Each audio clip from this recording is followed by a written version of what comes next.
Hey there! Ken here from Crosshair Games X bringing you another mouse review.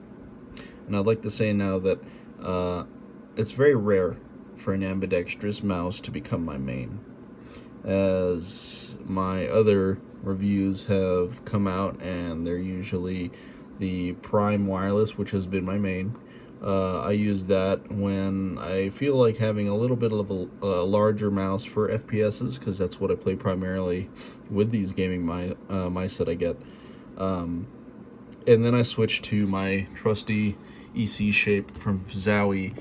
That's the EC3C. And that one's a smaller Zowie mouse, brand new. It just came out, and that's been my main, along with the Prime Wireless, which is right there. It's kind of like a dual main, because if I want something cordless and a little bit larger for the night, I go with the Prime Wireless. If I want something smaller, more flicky, with like Titanfall 2 or something, I'll go with the EC3C from Zowie. But rarely does something ambidextrous become my main.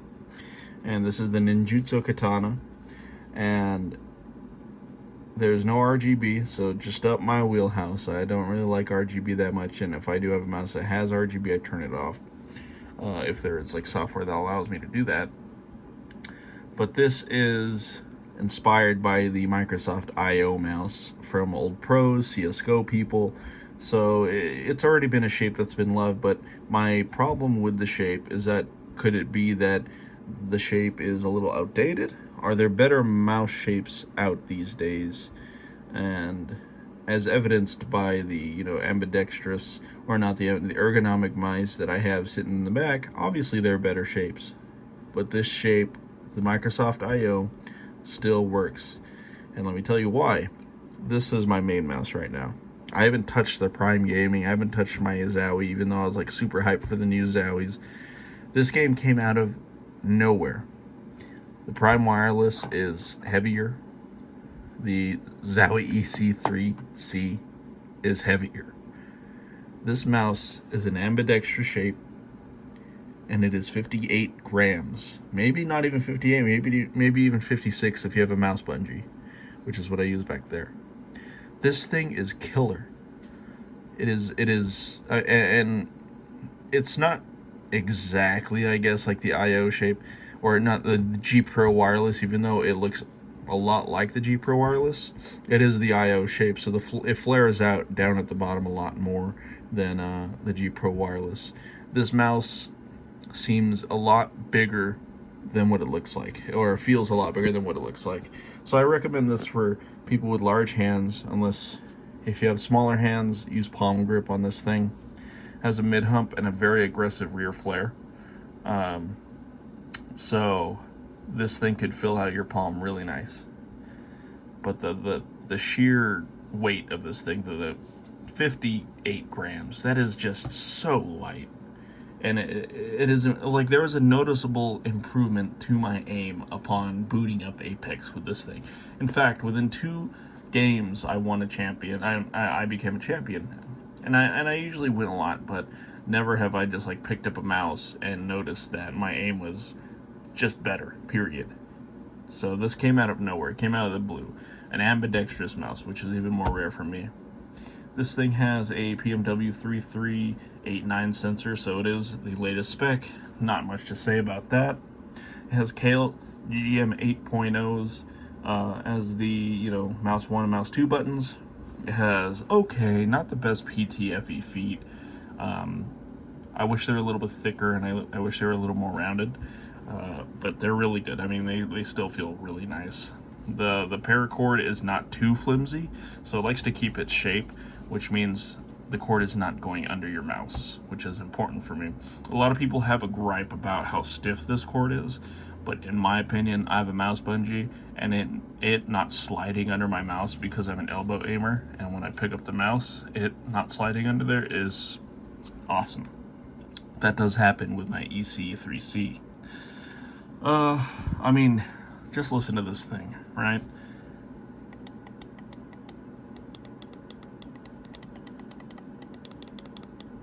This thing has crispy ass clicks. I haven't had a click like this since the Titan ones on the AMO 202 and 201 from Rocket, which were still a little bit more mushy.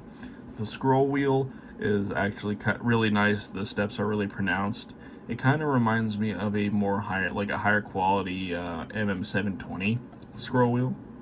It feels a lot like, I guess, actually it feels a lot like the G Pro wireless Superlight mouse, if I had to say. Steps are pronounced. It's not as cheap as it used to be. They used to move to the side a lot more. It takes a lot more pressure to move this side to side now, which is probably something they addressed recently. You can hear my dog back there.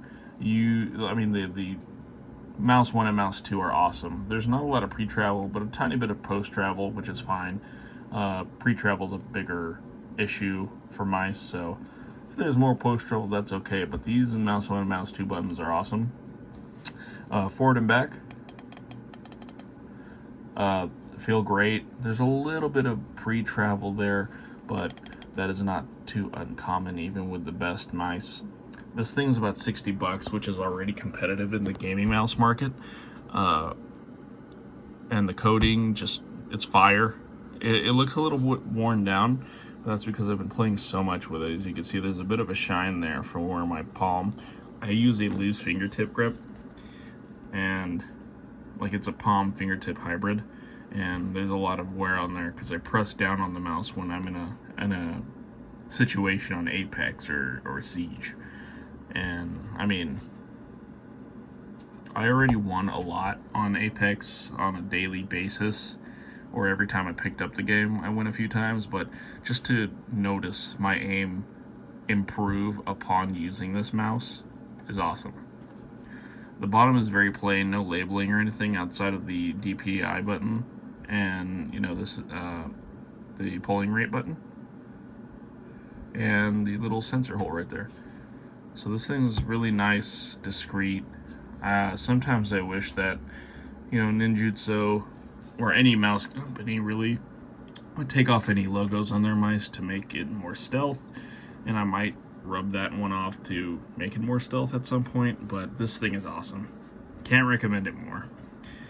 It's my main, and despite what people say, this thing does have a bit of a relief, about a 4 to 8 degree upward relief on that stress relief right there.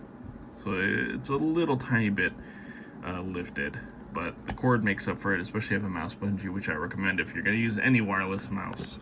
But yeah, Ninjutso Katana. This is an awesome mouse. I recommend it 100%. It's worth the price point. Looks a little bland. If you like RGB, don't get it. If you have small hands and you don't palm grip, I wouldn't recommend this mouse. But if you have bigger hands like me and you use all 3 grips, this thing's perfect. I think everyone should give this a try. It's an awesome throwback to an old shape. Ninjutso really outdid themselves. I don't have the packaging with me, but it did feel kind of sparse. Can't really blame them. They're a smaller company right now. This is their second mouse. But yeah, I mean, this is an awesome addition to my collection. And so far it is my main, and I haven't even put it down. Usually I'll switch from day to day just based on what I feel like using. One day I'll use my Prime Wireless, one day I'll use my EC3C, one day I'll use my Skull right there, my Skull Mini. Rarely with that one though. But this thing, it's been my sole main since I got it, which really does say something, especially as someone who basically mained the EC shape for so long.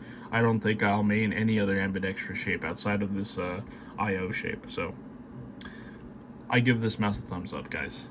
See you next time.